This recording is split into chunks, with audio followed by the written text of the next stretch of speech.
دو بہویں ایک رسم۔ ایک بڑے سے گاؤں میں دو بھائی اپنے اپنے خاندانوں کے ساتھ رہتے تھے۔ بڑے بھائی کی بیوی سونیا ایک امیر شہر سے بیاہ کر آئی تھی۔ وہ ہر وقت قیمتی کپڑے، زیور اور شان و شوکت میں رہتی۔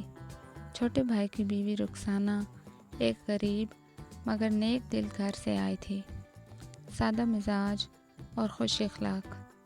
دونوں بہویں ایک ہی وقت امید سے تھیں۔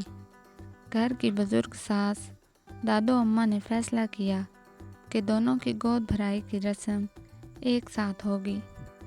رسم والے دن سونیا کے گھر والوں نے قیمتی تحفے، سونے کے زیورات، مہنگے کھانے اور ڈھیر سارے سامان کے ساتھ شرکت کی۔ سارا آنگن جگمگا رہا تھا۔ دوسری طرف رخسانہ کے میکے سے صرف اس کی ماں آئی، ہاتھ میں کچھ مٹھائیاں اور دل سے نکلی دعائیں۔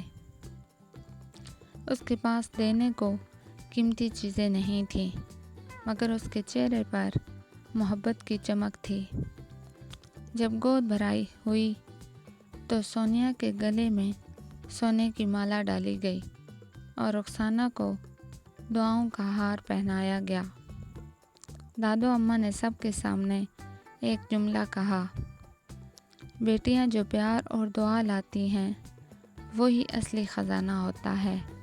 زیور چوری ہو سکتا ہے مگر دل کی نرمی ہمیشہ دلوں میں جگمگاتی ہے۔ یہ سن کر سونیا خاموش ہو گئی اور پہلی بار اسے احساس ہوا کہ اصلی امیری کیا ہوتی ہے۔